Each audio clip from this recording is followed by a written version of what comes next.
여러분들과 함께 이 예배의 자리에 나오신 우리 성도 여러분들 모두에게 하나님께서 부어주시는 크고 놀라우신 은혜와 또 사랑이 은총이 넘쳐나기를 주의 이름으로 축원드립니다. 우리 앞뒤로 바라보면서 인사하겠습니다. 사랑합니다. 축복합니다.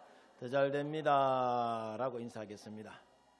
다시 한 번 더 인사하겠습니다. 옆 사람 손 꼭 붙잡고 오늘 참 잘 오셨습니다.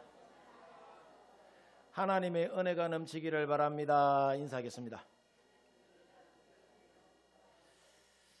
자, 요즘 날씨를 보면은 하루가 멀다 하고 변덕을 부리는 경우가 참 여러분 많아요. 추웠다가 더웠다가 또 하는 경우가 참 많죠. 또 나라 안팎으로 들려오는 전쟁의 소식들은 우리의 마음을 무겁게 할 때가 여러분 참으로 많잖아요. 지금 이란에 또 전쟁 터져가지고 오일 머니가 또 올라갈지도 또 몰라요. 자, 그럼에도 불구하고 주의를 잊지 않고 주님을 예배하기 위하여서 이 복된 자리로 나오신 여러분의 발걸음 위에 하나님의 크고 놀라우신 은혜와 또 위로와 평강이 늘 넘쳐나기를 주의 이름으로 축원드립니다. 요즘 6.3 지방선거를 앞두고 있잖아요. 세상이 참으로 선거를 앞두고 있으면 어수선해요. 선거 앞두고 있으면 좋아야 되는데. 그래서 굉장히 여기저기서 시끄러운 소리들이 참 많이 들려옵니다. 한쪽에서는 외연 확장을 위하여서 당대당 합당을 추진하고 있고 또 다른 한쪽에서는 무조건 잘라냅니다. 집구석이 유예되려고. 그래서 인터넷에 보면은 어떤 분이 되는 집안과 안 되는 집안의 특징에 대하여서 재미있게 풍자해서 올린 글이 있어서 읽어보니까 그저 웃고 넘어가기에는 우리네 삶의 모습과 너무나도 흡사히 닮아 있어서 성도 여러분들께 이 시간 잠시 한번 소개하고자 합니다. 자, 이 말씀을 들으면서 과연 우리 가정은 또 내가 평생을 눈물로 섬겨온 우리 8호 교회는 어디에 속해 있는지 가벼운 마음으로 한번 들어보시고 여러분의 몸과 마음을 한번 점검해 보시기를 바랍니다. 자, 되는 집안은 어떠냐? 되는 집안은 문을 열고 들어가면은 집안에 웃음꽃이 가득한데 안 되는 집구석은 항상 문간부터 근심과 걱정이 가득하다고 합니다. 되는 집안은 식탁에 식구들이 둘러앉으면은 조촐한 된장찌개 하나를 놓고도 감사와 기쁨이 이것이 주식이 되는데 안 되는 집안은 진수성찬을 차려놓고도 불평과 원망이 그것이 주식이라고 합니다. 되는 집안은 식구들이 똘똘 뭉쳐서 하나가 되지만은 반면에 안 되는 집안은 모래알처럼 뿔뿔이 다 흩어져서 이른바 콩가루 집안이 된다고 합니다. 여러분 집안은 어떤가요? 되는 집안이죠?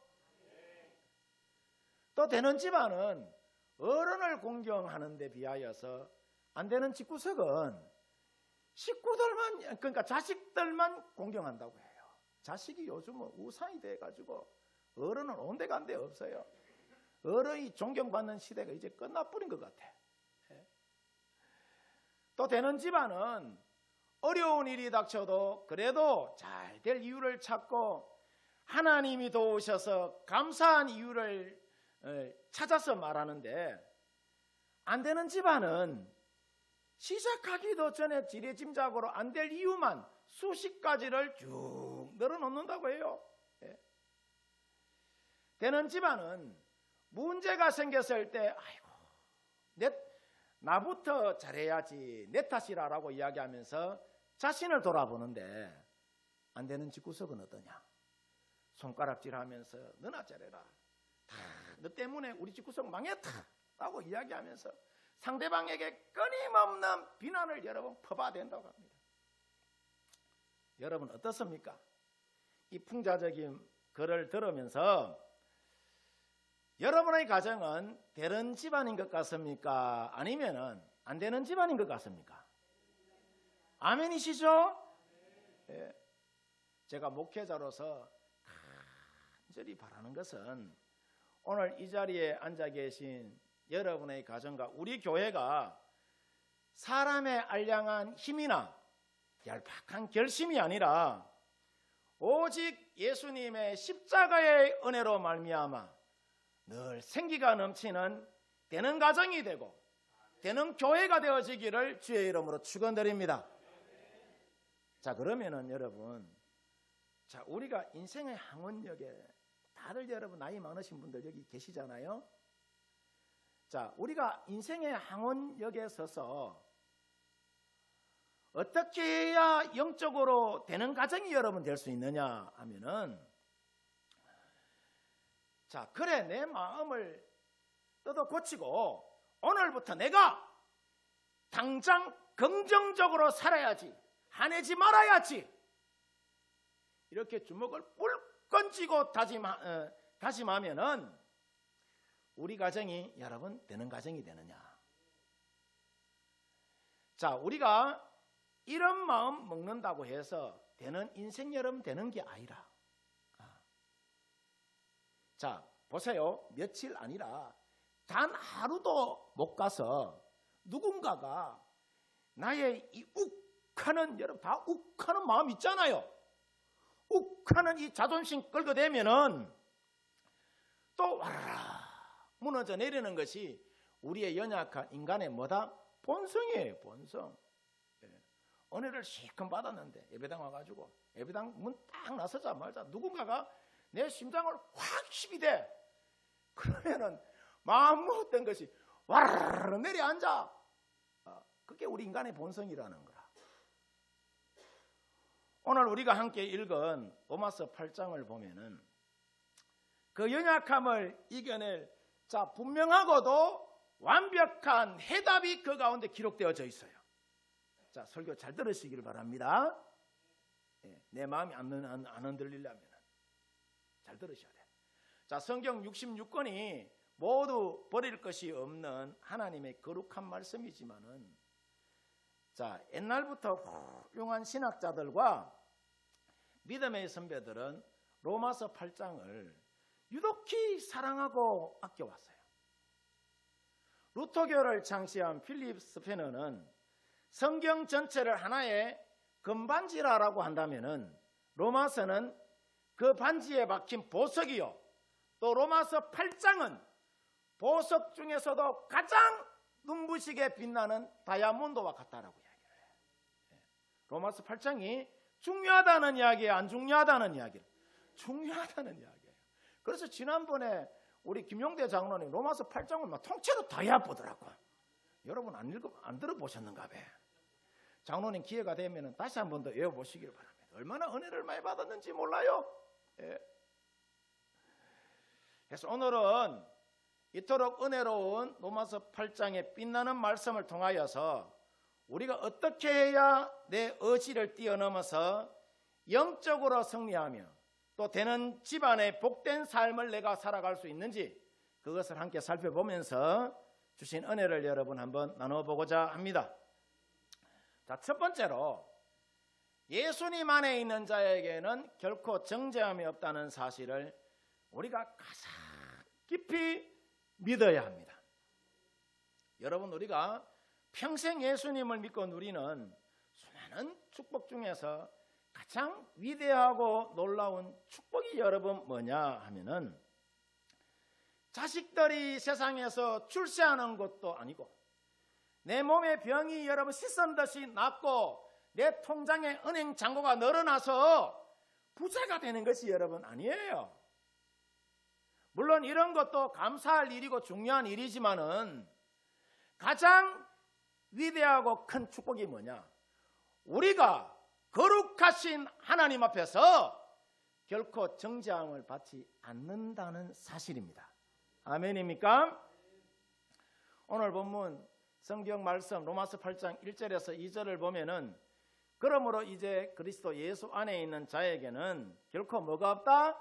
정죄함이 없나니 이는 그리스도 예수 안에 있는 생명의 성령의 법이 죄와 사망의 법에서 너를 어떻게 했다고 하죠? 자, 해방했다라고 이야기를 해요. 여기서 정죄함이 없다는 것은 재판장 되시는 하나님께서 우리를 향하여서 너는 죄인이라서 지옥 가야 마땅하다고 심판의 망치를 두드리지 않는다는 뜻이라. 좀 더 직설적으로 여러분 피부에 와닿게 말씀드리자면은, 자, 저와 여러분들이 살아가다 보면은요, 참 후회되는 일이 많을까요, 적을까요? 어마무시하게 많습니다. 자식들에게 모질게 굴었던 지난 일과 또 배우자에게 씻을 수 없는 상처를 줬던 부끄러운 말들과 예수님 참되게 잘 믿는다고 말하면서도 밖에서 일터에서 혈기 부리고 욕심 부렸던 순간들이 여러분 얼마나 많습니까? 그래서 사탄은 끊임없이 우리의 그 연약함을 참소하고 고발합니다. 무슨 말이냐? 자, 네가 그러고도 집사냐? 네가 그러고도 목사고 장로고 권사냐? 너 같은 게 무슨 천국 갈 수 있어? 라고 이야기하면서 우리 마음을 여러분 막 후벼대요. 끊임없이 우리의 마음을 나락으로 떨어뜨려요. 그래서 지옥 가게 여러분 만든다는 거죠. 자, 근데 성경은 뭐라고 여러분 선포하느냐 하면은, 자, 우리가 저와 여러분들이 비록 실수가 많고 또 넘어질지라도 우리가 예수 그리스도 안에서 예수님을 여러분 꽉 붙잡고 있기만 하면은 하나님의 자녀로 여러분 신분을 결코 빼앗기지 않는다는 어마어마한 말씀을 여러분 선포합니다. 세상 천지에 여러분 이보다 더 크고 또 내 영혼을 안심시키는 여러분 그런 은혜가 여러분 어디 있겠어요? 예. 자, 근데 이 은혜로운 말씀 이면에는 아주 뼈아픈 전제가 여러분 하나 숨어 있습니다. 그것이 뭐냐 하면은, 우리가 예수님을 믿고 구원받았음에도 불구하고 여전히 죄를 지을 수밖에 없는 연약한 뭐다? 존재라는 사실이라. 우리가 세례받고 직분받았다고 해서 갑자기 여러분 내 등에 날개 달린 천사처럼 흠없는 삶을 여러분 사느냐? 그렇지 않잖아요. 예. 신약 성경의 절반을 쓴 위대한 사도 바울이 뭐라고 이야기하느냐? 로마서 7장 24절에서 25절을 보면은 굉장히 가슴 아파하면서 죄에 대하여서 탄식하면서 바울이 여러분 말합니다. 뭐라고 이야기하느냐? 거기 이렇게 적혀 있어요. 오라 나는 공고한 사람이로다. 이 사망의 몸에서 누가 나를 건져내랴? 내 자신이 마음으로는 하나님의 법을, 육신으로는 죄의 법을 만다고 하죠? 섬긴다라고 이야기를 해요. 죄와 여러분 이 하나님의 법 사이에서 끊임없이 뭐 한다는 이야기예요? 자, 예수 믿으면서도 끊임없이 갈등한다는 이야기잖아요. 이것이 육신을 입고 살아가는 우리 그리스도인들에게 있어서의 솔직한 여러분 실상입니다.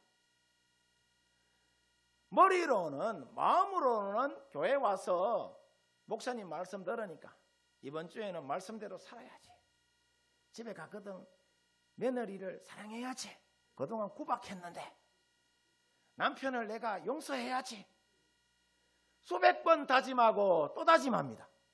근데 막상 문을 열고 쫙 나가서 자, 내 자존심을 건드리는 사람 여러분 딱 만나면은 이놈의 육신이 사단에게 훌러덩 넘어가 버려요. 훌러덩 넘어가서 또다시 내가 화를 내고 여러분 맙니다. 그래서 우리가 율법 앞에 서면은 날마다 빵점 맞을 수밖에 없는 것이 우리 인생이에요. 그래서 하나님께서 어떻게 하셨느냐? 100점 맞을 수 있는 방법을 가르쳐줘서, 그게 뭐냐 하면은, 자, 오늘 성경 본문 말씀처럼 3절에 보면은, 자, 자, 율법이 연약하여 할 수 없는 그것을 하나님이 직접 하셨다라고 이야기해요. 하나님 직접 하신 일이 뭐냐? 바로 당신의 눈에 넣어도 아프지 않을 하나밖에 없는 독생자 예수 그리스도를 이 땅에 보내주셔서 십자가에 못 박아서 죽이신 일입니다. 저와 여러분들의 죄를 대신해서 자, 우리가 받아야 할 그 형벌을 예수님께서 대신 십자가를 지심으로써 우리를 향한 율법의 빚을 완전히 뭐 해주셨어요? 청산해 주셨다는 이야기예요. 그래서 우리가 남들보다 여러분 마음이 착해서 내가 헌금을 많이 했기 때문에 기도를 유창하게 잘해서 정죄받지 않는 것이 아니라 내 안에 계신 예수님의 십자가의 그 공로 때문에 하나님이 나를 보실 때에 내 등 뒤에 있는 십자가의 피를 여러분 우리가 십자가의 피를 보시고 저와 여러분을 자, 어렵다고 하나님이 칭하여 주시고 안아주신 거예요. 어려움을 여러분 쫙 뺏겨내면은 우리는 해칠한 무덤과 여러분 똑같은 거요.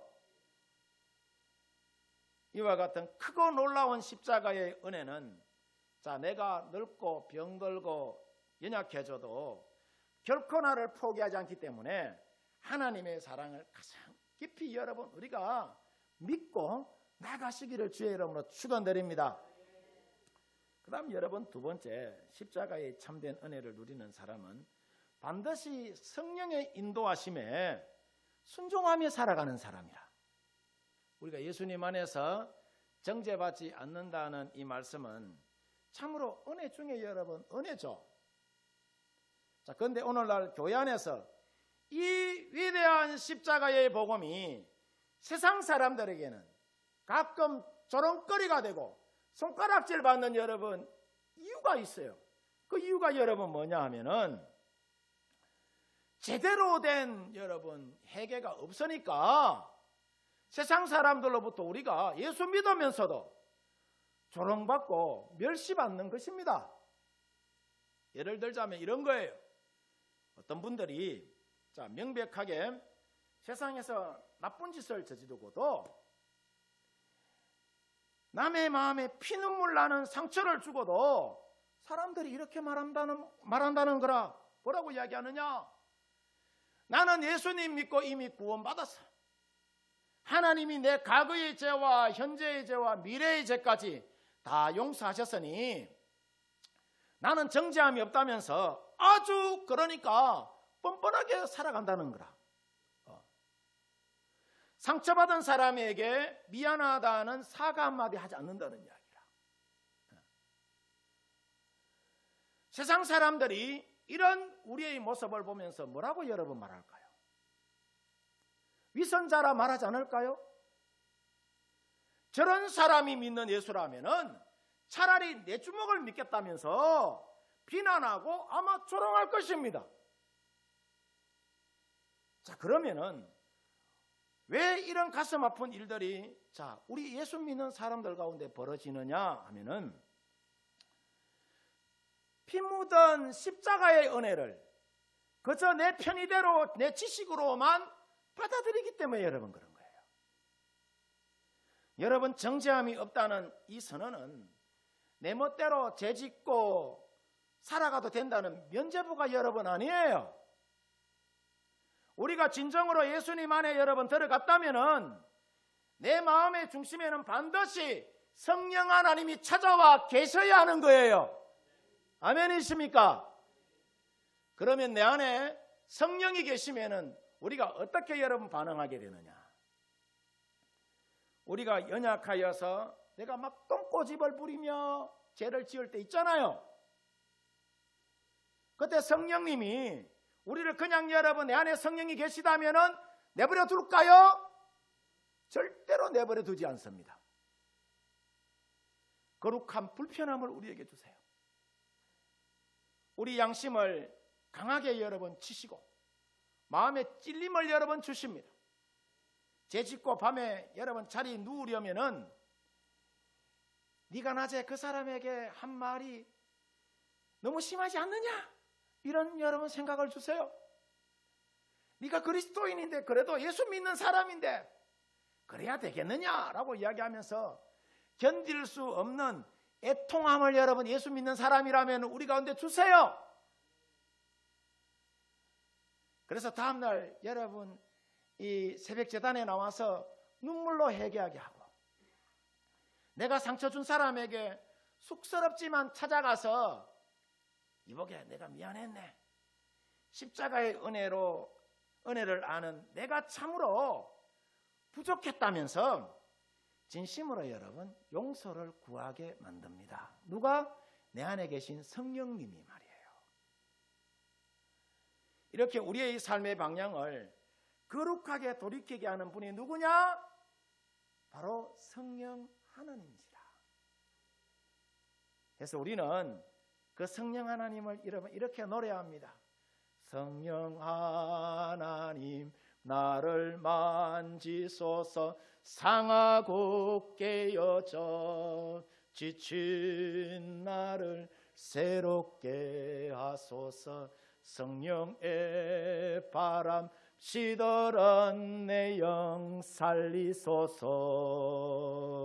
성령 하나님 이 땅 고치소서 죄악의 어둠 속 헤매는 우리 태워주소서 성령의 불로 세상 헛된 맘 태우소서. 아멘이십니까?